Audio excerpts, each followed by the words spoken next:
Morning. Today we are going to begin our reading of a play which has been made into a storyboard that for you to so that we can read it together. Um, During this first lesson, we're going to read the play all the way through, and when you get the lesson on your own, you'll be able to identify the gist of each section. Let's begin.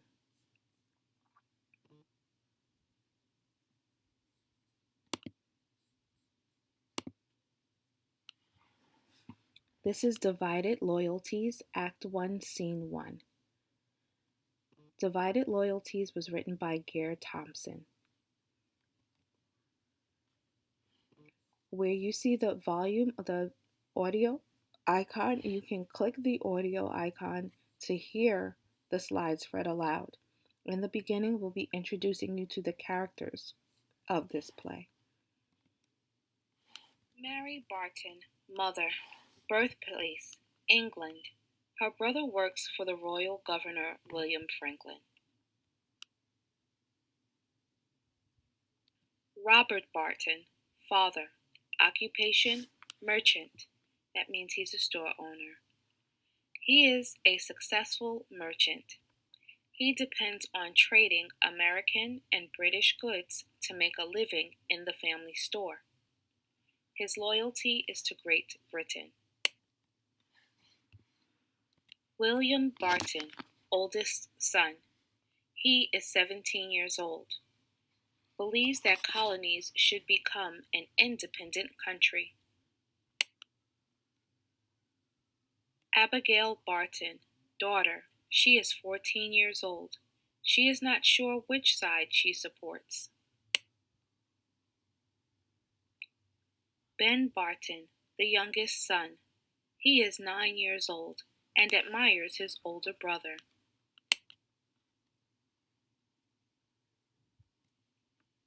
Burlington is alive with activity.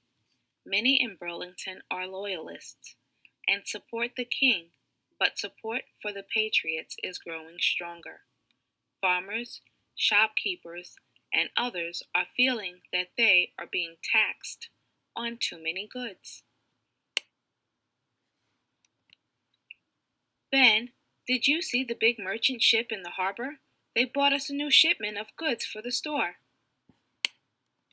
Yes, Father. I kept wondering if the Patriots would sneak onto the ship and dump tea into the harbor as they did in Boston.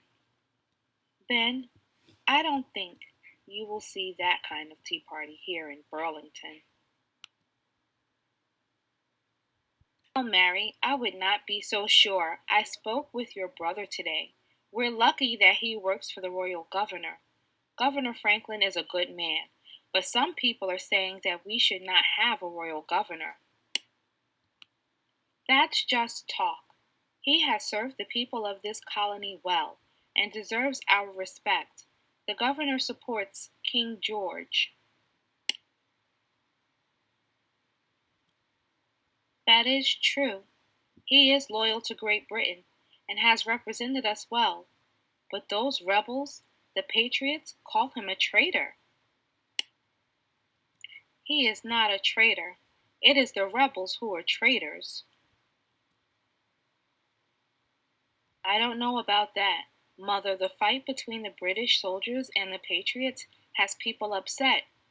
People call it the Boston Massacre. Are you talking about how those British soldiers killed people in Boston? Why did the soldiers shoot those men? The shooting was a terrible mistake. In a panic, shots were fired. Unfortunately, those men died in a tragic accident. When you're reading a comic, be sure to read from the top to the bottom, and be sure to be mindful of who the arrow is pointing to. In this section, it's pointing to the brother, William, and William is speaking the first part. The second part is being spoken by the mother, Mary, and the third part is being spoken by the father, Robert. Yes, but why are troops here in Burlington now? We should not have British soldiers watching our every move. Some of my friends think that we too should be rebelling like the men in Boston. The troops are here to defend the colonies, to protect us.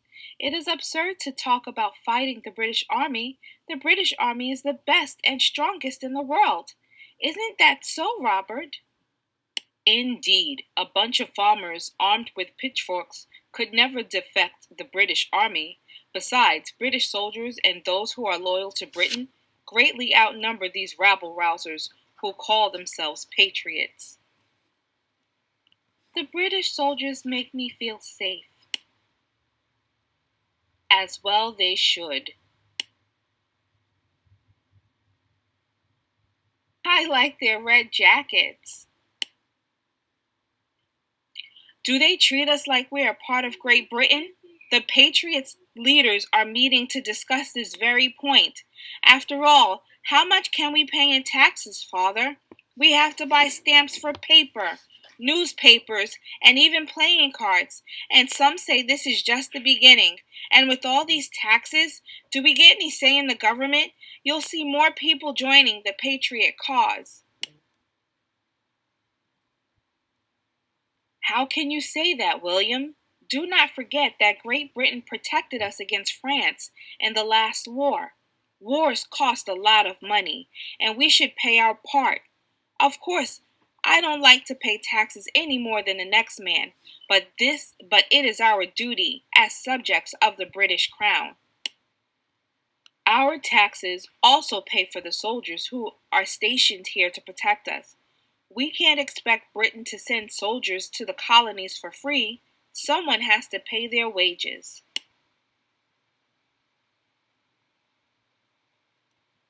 Some people say we should train our own soldiers to protect us. What about the women who say that they will not buy tea or cloth from Britain?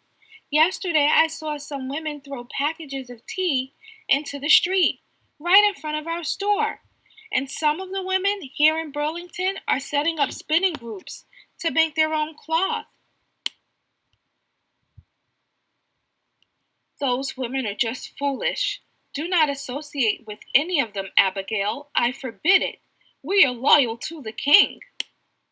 Not everyone is as loyal as you are, Mother. Many think that we should be able to govern ourselves.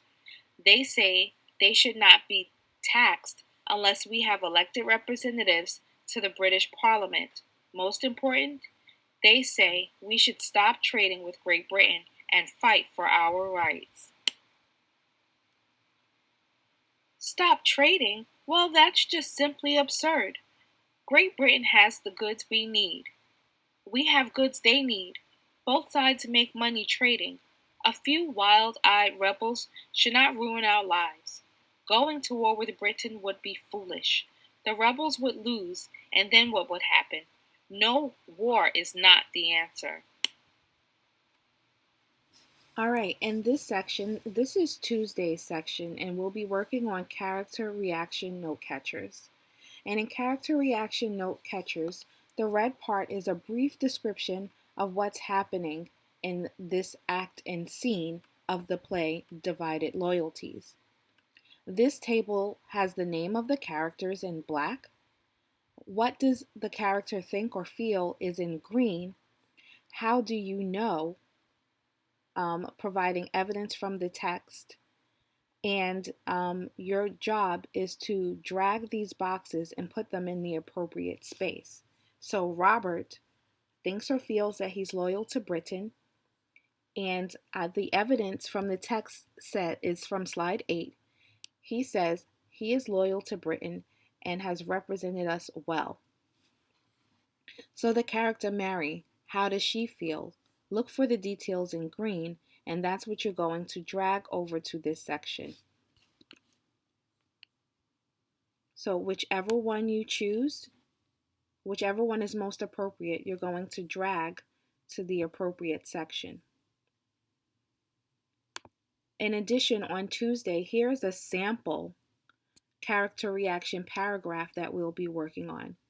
The lesson that we have on Tuesday will discuss How to complete this section. The character reactions paragraph says, Act 1, Scene 1 of Divided Loyalties by Garrett Thompson is about the Barton family discussing the conflict between the British and the colonists. Robert thinks that the Patriots are making a good argument about separating from the British. One detail on slide 10 is that he tells his family that we should not have to be British soldiers. We should not have British soldiers watching their every move. Another detail is on slide 11 when he tells his father, with all these taxes, do we get a say in the government? This shows that Robert agrees that the colonists should be able to take care of themselves and have a say in how their tax money is used. So this is a complete paragraph. Your job is to use the character reaction paragraph checklist and highlight the appropriate sections with the appropriate colors. Similar to our summary paragraphs, there are 3 colors that we're familiar with. The red is the introduction, including a title of the author and a brief description of the event.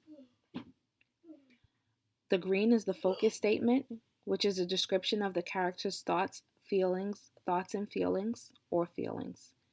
So in our summary, we use the green section as our main idea, but this time this is going to be a description of the character's thoughts or feelings. Again, that blue section is always our evidence. You're going to include 2 supporting details.